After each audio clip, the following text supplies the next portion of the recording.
Saturn का 6th largest moon Enceladus एक ऐसी स्पेशल जगह है जहाँ पर लाइफ एग्जिस्ट कर सकती है, यानी वहाँ पर एक्चुअली में बिल्डिंग ब्लॉक्स ऑफ लाइफ हो सकता है। कैसिनी वही स्पेसक्राफ्ट जो कि सैटर्न तक गया था, वहाँ पे जाके फोटो भेजा था नासा को। आपने सही समझा, कैसिनी को जानबूझकर क्रैश करा दिया गया, कोई एक्सीडेंट नहीं था ये। यानी सिर्फ एक बार टेस्ट करने में करोड़ों रुपए खर्च होते हैं नासा के इस थर्मल वैक्यूम चैम्बर के अंदर। बट इसरो इसी मिशन को बस कुछ ही पैसों में करके दिखा दिया अपने जुगाड़ू तरीके से। तो इसरो ने चंद्रयान 3 के केस में इसे बजट फ्रेंडली बनाने के लिए हेलीकॉप्टर्स की मदद ली थी। You won't believe. और ये जो इंसान है ये कोई नॉर्मल इंसान नहीं है, ये पूरा का पूरा जो चांद आप आसमान में देखते हो तो इसका असली मालिक यही इंसान है। ये पूरे 200 मिलियन एकड़ लैंड मून पे ऑन करता है।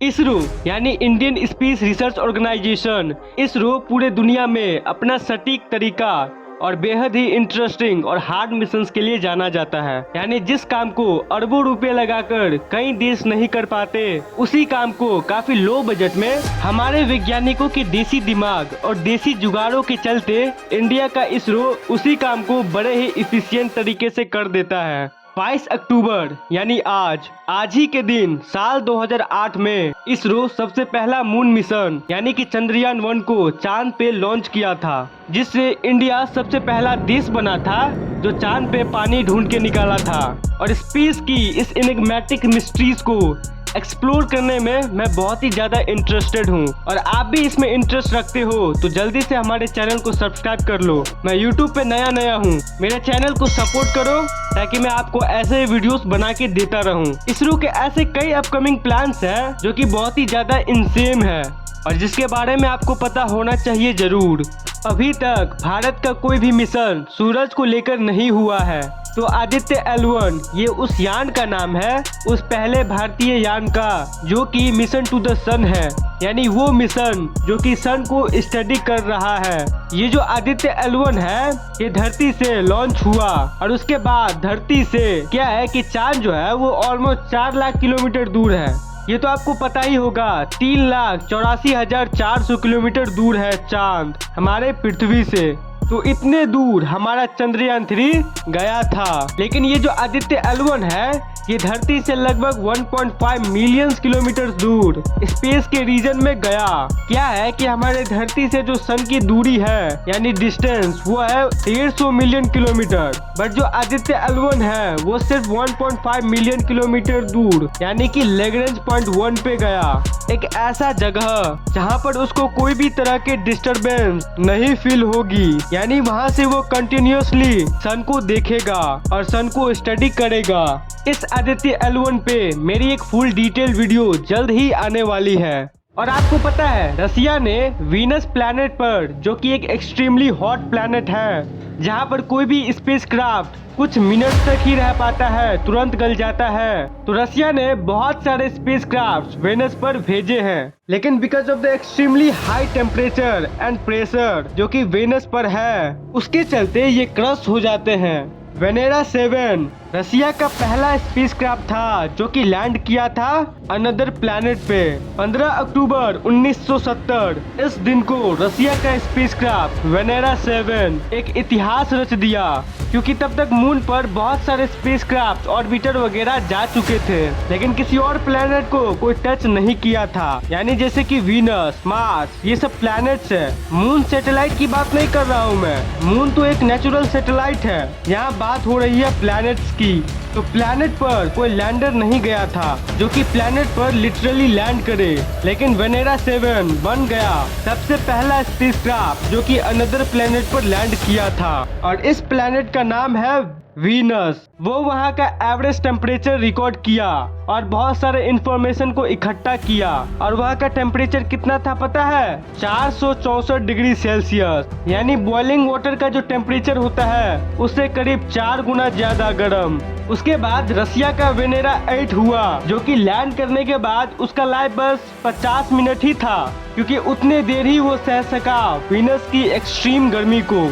इसलिए 50 मिनट तक जितना डेटा हो सके वो भेजा धरती पे। फिर वेनेरा 9 वीनस के और जटिल जगहों पर लैंड किया और पहला ऐसा फोटो लिया, एक फर्स्ट क्लोजअप फोटोग्राफ जो कि बिल्कुल क्लियर था। उसके बाद जब वेनेरा 10 हुआ उसने भी बहुत सारे फोटोग्राफ्स को भेजा और वहाँ के रॉक्स को भी इनफैक्ट स्टडी किया। फिर वेनेरा 11 हुआ, फिर वेनेरा 12 हुआ जो कि करीब 110 मिनट तक उस सरफेस पर रहने में कामयाब हो गया। मतलब लॉन्गेस्ट टाइम तक कोई यान अगर इतने गर्म जगह पर है तो उसका रिकॉर्ड वेनेरा 12 को जाता है जो कि 110 मिनट तक वहाँ पर था। इतने ज्यादा प्रेशर और हीट में 110 मिनट 400-500 डिग्री सेल्सियस में बहुत होता है। तो क्या आपने एक चीज नोटिस किया कि ये जितने भी मिशंस हुए हैं ये सब बने ही है वहाँ पर खत्म होने के लिए, वो वापस आने के लिए बने ही नहीं है। क्योंकि इतने लागत के बाद, इतने सालों की मेहनत के बाद जो ये स्पेसक्राफ्ट लॉन्च हुए वीनस पर गया, सिर्फ 50 मिनट 110 मिनट इतना ड्यूरेशन के बाद वो वहीं पर खत्म हो जाते हैं। और चंद्रयान 3 भी पहला लूनार डे यानी 14 दिनों तक ही रिसर्च किया और फिर वहीं चांद के ठंडे तापमान में एक स्टैचू बन के रह गया। तो मेन बात यह है कि डेटा कलेक्ट करना वैज्ञानिकों की मेन प्रायोरिटी होती है, ना कि स्पेसक्राफ्ट को लाना। जो डेटा कलेक्ट हो रहा है वही काम आता है साइंस के, ताकि हम लोग यूनिवर्स को और अच्छे से समझ सके।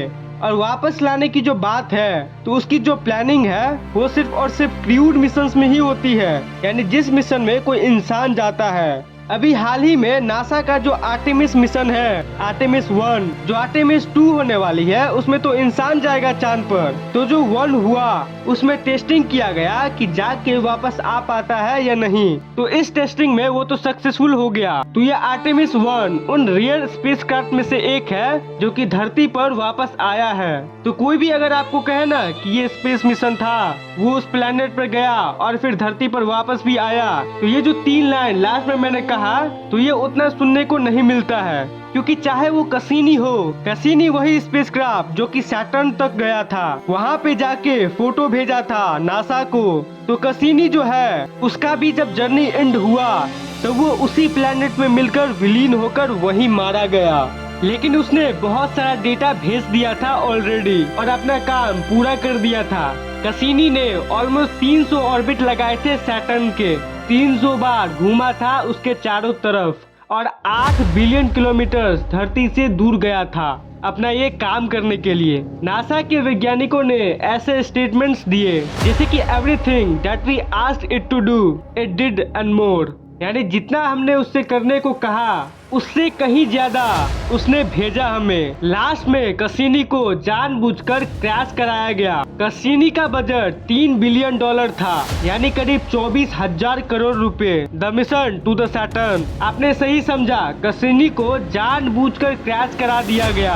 कोई एक्सीडेंट नहीं था ये, क्योंकि 20 साल से इस मिशन ने जो भी डेटा भेजा है उससे ये पता चला है सैटर्न का 6th लार्जेस्ट मून इंसेलेडस एक ऐसी स्पेशल जगह है जहाँ पर लाइफ एग्जिस्ट कर सकती है, यानी वहाँ पर एक्चुअली में बिल्डिंग ब्लॉक्स ऑफ लाइफ हो सकता है। लिक्विड वाटर भी कंफर्म्ड है और कई ऑर्गेनिक मटेरियल्स को भी पाया गया है। क्या है कि कैसिनी का जो रूट था वो ऐसा था कि अगर उसको ऐसे ही छोड़ दिया जाता स्पेस डिब्रिस की तौर पर तो उसके लोकेशन के हिसाब से वो इसी चांद पर जाकर हिट करता।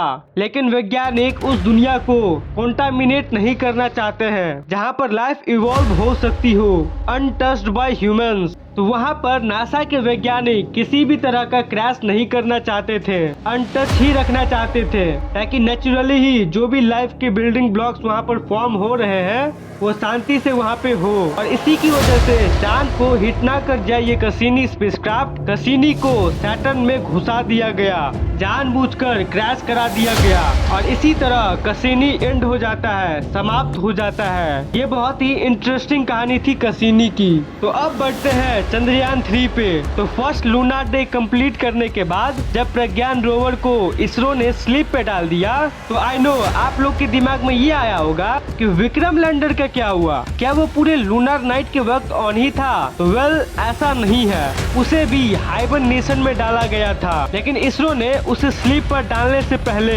उसके लिए सेकेंड सॉफ्ट लैंडिंग मिशन तैयार रखी थी। बेसिकली इसरो ने 24 सितंबर को विक्रम को एक सेकेंड सॉफ्ट लैंडिंग का कमांड दिया। फिर विक्रम ने उस पर लगे चैस्ट इल्सा और रोवर के लिए खोल रखे रैंप को अंदर फोल्ड किया एंड देन उसने अपने थ्रस्टर से करीब 40 मीटर की हाइट अचीव की और 40 मीटर दूर जाकर उसने फिर से एक सॉफ्ट लैंडिंग करते हुए अपने इंस्ट्रूमेंट और रैंप डिप्लॉय किए। दिस जस्ट शो कि विक्रम पृथ्वी से लॉन्च से लेकर चांद पर लैंड और रिसर्च करने तक हमेशा इसरो के टोटल कंट्रोल में था। क्या आपको पता है कि कोई भी स्पेस क्राफ्ट जब चांद पर जाता है या फिर कोई भी स्पेस टेरिटरीज पर जाता है तो वहाँ के टेम्परेचर के अकॉर्डिंग लैंडर में लगा सेंसर्स उस बेहद ही कोल्ड टेम्परेचर पर काम करेगा या नहीं उसकी टेस्टिंग की जाती है, जिसे कोल्ड टेस्टिंग कहते हैं। यानी चंद्रयान 3 के विक्रम लैंडर में जो सेंसर्स लगे थे वो चांद के बेहद ही ठंडा तापमान यानी -13 डिग्री सेल्सियस पर काम करेगा या नहीं उसकी टेस्टिंग की गई। अब नॉर्मली इन लेजर सेंसर्स को एक थर्मल वैक्यूम चैम्बर में टेस्ट किया जाता है जहाँ पर लिक्विड नाइट्रोजन और लिक्विड हीलियम की मदद से स्पेस के ठंडे तापमान को रेप्लिकेट करने की कोशिश की जाती है। बट जैसे कि आप देख सकते हो ये काफी हाई बजट प्रोसेस है, यानी सिर्फ एक बार टेस्ट करने में करोड़ों रुपए खर्च होते हैं नासा के इस थर्मल वैक्यूम चैम्बर के अंदर। बट इसरो इसी मिशन को बस कुछ ही पैसों में करके दिखा दिया अपने जुगाड़ू तरीके से।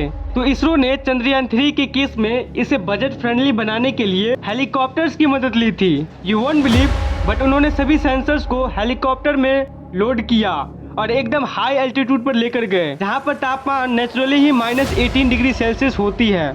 मतलब इस थर्मल वैक्यूम चैम्बर के अंदर -13 डिग्री सेल्सियस टेम्परेचर पर सेंसर्स को चेक किया जाता है, लेकिन हम लोगों ने नेचुरली ही इस टेस्टिंग को हेलीकॉप्टर की मदद से -18 डिग्री सेल्सियस टेम्परेचर पर चेक किए। यानी हम लोग को ज्यादा पैसा खर्च करने की जरूरत भी नहीं पड़ी। इसे कहते हैं कम पैसों में एकदम सटीक तरीका। ऐसे ही जुगाड़ू तरीकों को आजमा कर अरबों रुपए के मिशन को बस 615 करोड़ रुपए में ही हम लोग करके दिखा दिए। और मैं यहाँ आपको इस पीस के बारे में एक बहुत ही ज्यादा जरूरी बात बता दूं कि इंसान ने मिलकर, सारे वैज्ञानिकों ने मिलकर ये तय किया है कि हम पूरे यूनिवर्स में किसी भी जगह को क्लेम करना ये नहीं होने देंगे। यानी ऐसा नहीं है कि भारत या फिर अमेरिका जाके ये कहे कि चांद का इतना एरिया हम ऑन करते हैं, इसमें आप नहीं आ सकते। तो ये जो लैंड ऑन का सिस्टम है ये धरती पे तो काम करता है सारे जगहों पे, लेकिन चांद और बाकी जितने भी स्पेस की जगह हैं इसमें क्लेम नहीं कर सकते हैं। और इसी चीज के लिए बहुत सारे कंट्रीज ने साइन अप किया है। एक इंटरनेशनल स्पेस लॉ एग्जिस्ट करता है और इसी के तहत हम कुछ भी क्लेम नहीं कर सकते हैं स्पेस में। लेकिन एक इंसान है जिसका नाम है क्रिस लैमर और वो अमेरिका में रहता है। और ये जो इंसान है ये कोई नॉर्मल इंसान नहीं है, ये पूरा का पूरा जो चांद आप आसमान में देखते हो तो इसका असली मालिक यही इंसान है। ये पूरे 200 मिलियन एकड़ लैंड मून पे ऑन करता है। अब आप सोच रहे होंगे कि ये कैसे हो सकता है। तो जब 1967 में इंटरनेशनल स्पेस लॉ बन रहा था तो उसके तहत कई सारे रूल्स बनाए गए स्पेस को लेकर, जिसमें ये भी था कि कोई भी नेशन स्पेस में प्लैनेट्स ऑन नहीं कर सकता। बट इसमें कहीं इंसान का नाम नहीं था। ये इंसान बचपन से ही पूरे चांद को अपने बाप का समझता आ रहा है और इसने बचपन से लेकर अब तक चांद को लेकर कई सारे रिसर्चेस भी किए हैं। तो इंटरनेशनल स्पेस लॉ बनने के बाद इस इंसान ने नासा को एक लेटर लिखा कि ये पूरा का पूरा चांद उसका है। और जब नासा का कोई रिप्लाई नहीं आया तो उसने अपने आप को चांद का मालिक ही समझ लिया। और हैरानी की बात तो ये है कि इसने कई सारे लोगों को मून पे प्रॉपर्टी भी बेची है। आपने कई बार सुना होगा कि कई बड़े सेलिब्रिटीज चांद पे जमीन खरीदा है, लेकिन क्या आपने कभी सोचा कि चांद पे जमीन खरीदने के लिए आखिर किसे पैसा देना पड़ता है? कौन है इसका मालिक? तो ये इंसान जिसका नाम क्रिस लैमर है, तो यही है the honour of the moon.